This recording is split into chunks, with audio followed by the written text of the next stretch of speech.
नमस्कार दोस्तों, संध्या veg kitchen में आपका एक बार फिर से स्वागत है। आज मैं आपके साथ बहुत ही बढ़िया रेसिपी लेकर के आई हूँ। तो चलिए देख लेते हैं कि इस नाश्ते को मैंने कैसे बनाया है।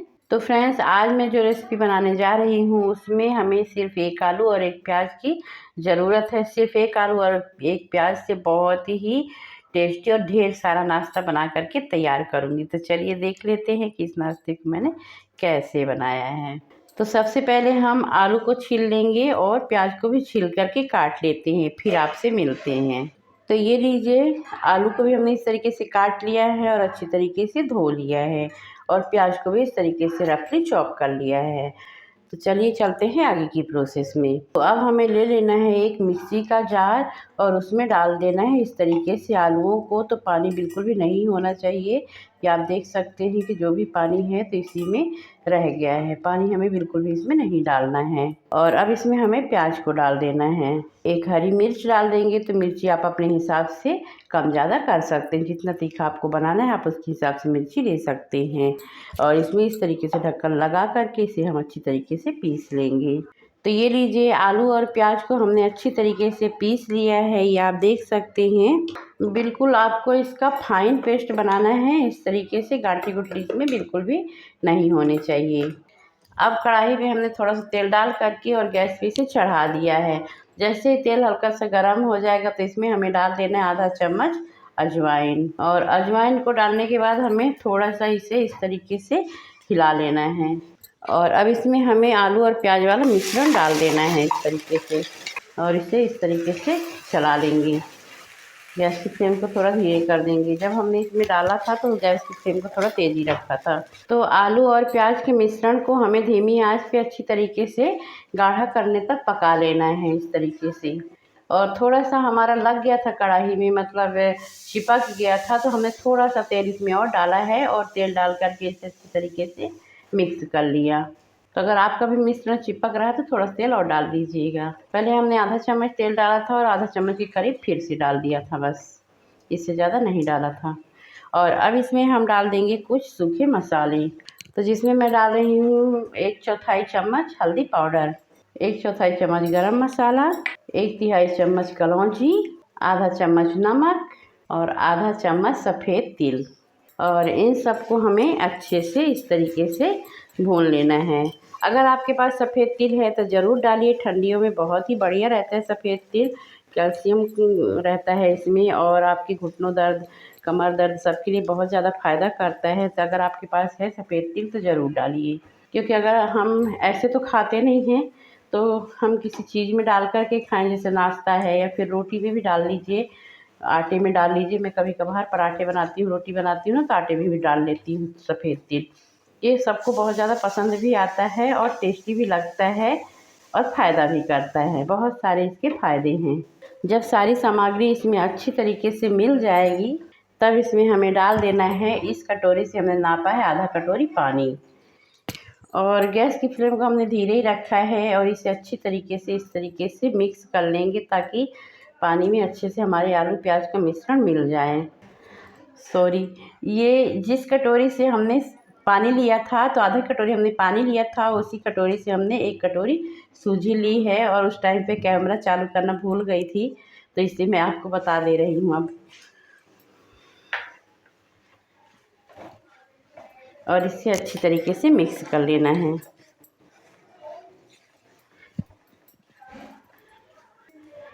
आधी कटोरी के लिए 1 कटोरी ही इसमें सूजी ऐड करिएगा। ये बारीक वाली सूजी है। अगर आपके पास मोटी वाली सूजी है तो आप मिक्सी जार में डाल करके उसे थोड़ा सा चला लीजिएगा। तो ये लीजिए फ्रेंड्स, हमारा जो सूजी और मिश्रण था सब अच्छी तरीके से मिल गया है। ये आटे की डो की तरह तैयार हो गया है। तो हमें इसे इतना ही पकाना है, बिल्कुल इस तरीके से, जब हल्का से इस तरीके से हो जाए आटे की डो की तरह। तो अब हम इसे इस तरीके से ढक्कन लगा करके कवर कर देंगे, गैस को बंद कर देंगे और थोड़ी देर के लिए इसे ठंडा होने के लिए रख देंगे। और अब हमें एक बर्तन ले लेना है और इसमें डाल देना है आधा कप गेहूं का आटा। थोड़ा सा हम इसमें डाल दे रहे हैं चिली फ्लेक्स, 1/4 चम्मच नमक। और इन सबको हमें इस तरीके से मिक्स कर लेना है। और इसमें हमें थोड़ा थोड़ा सा पानी डाल करके एक इसकी स्लरी तैयार कर लेना है। तो अगर आप चाहें तो मैदा से भी इसकी स्लरी तैयार कर सकते हैं या फिर गेहूँ चावल के आटे से भी कर सकते हैं।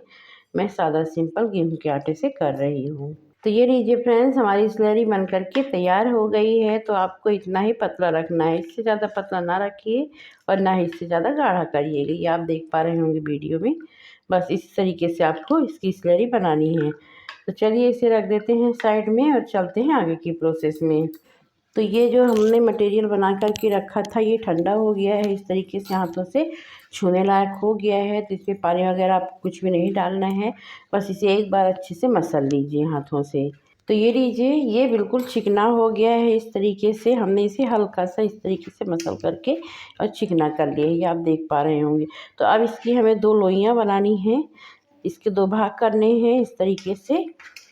और अब हमें एक चकला ले लेना है और इसे इस तरीके से कर के हल्का सा बड़ा कर लेना है, ऐसे हाथों से दबा दबा करके। अगर आप चाहें तो यहाँ पे सूखा आटा डस्ट कर सकते हैं, लेकिन सूखा आटा लगाने की ज़रूरत नहीं है, क्योंकि ये ऐसे ही आप देख पा रहे हैं चिपक उपक नहीं रहा है, क्योंकि वो गाढ़ा है। अच्छा, इसीलिए मैंने आपको पहले ही बोला था कि इसे थोड़ा सा गाढ़ा रखिएगा। और इसे हमें इस तरीके से हल्का सा बेलन से बेल लेना है।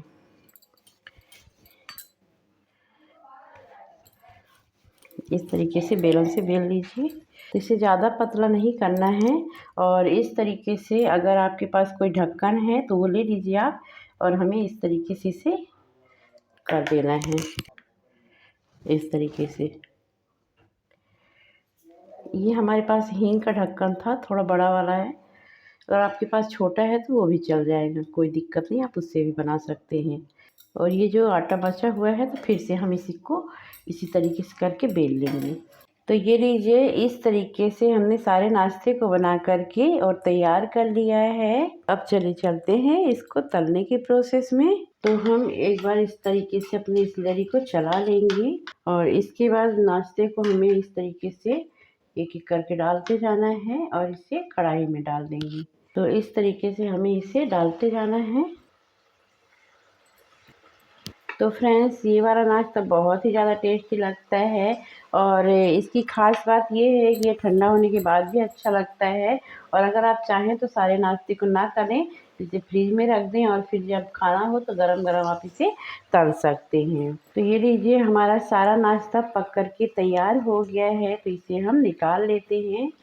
तो पहले इस तरीके से निकालेंगे और किनारे में इस तरीके से लगा लीजिए, ताकि इसका जो तेल है तो वो कढ़ाई में ही रह जाए, इस तरीके से। ये देखिए, बिल्कुल भी तेल इसमें नहीं है। तो ये लीजिए, सारा नाश्ता हमारा इस तरीके से बन कर के तैयार हो गया है। ये आप देख सकते हैं कि कितना सारा हमारा नाश्ता बना है और कितना प्यारा कलर आया है और बहुत ही ज़्यादा टेस्टी होता है। उम्मीद करती हूँ आज का वीडियो आपको पसंद आया होगा, और अगर पसंद आया है तो लाइक कर दीजिए। चैनल में पहली बार आए तो सब्सक्राइब कर दीजिए। बेल आइकन पे क्लिक करके ऑल पे सेलेक्ट कर दीजिए, ताकि जो भी नए नए रेसिपी के वीडियो लेकर के आती हूँ आपको सबसे पहले मिले।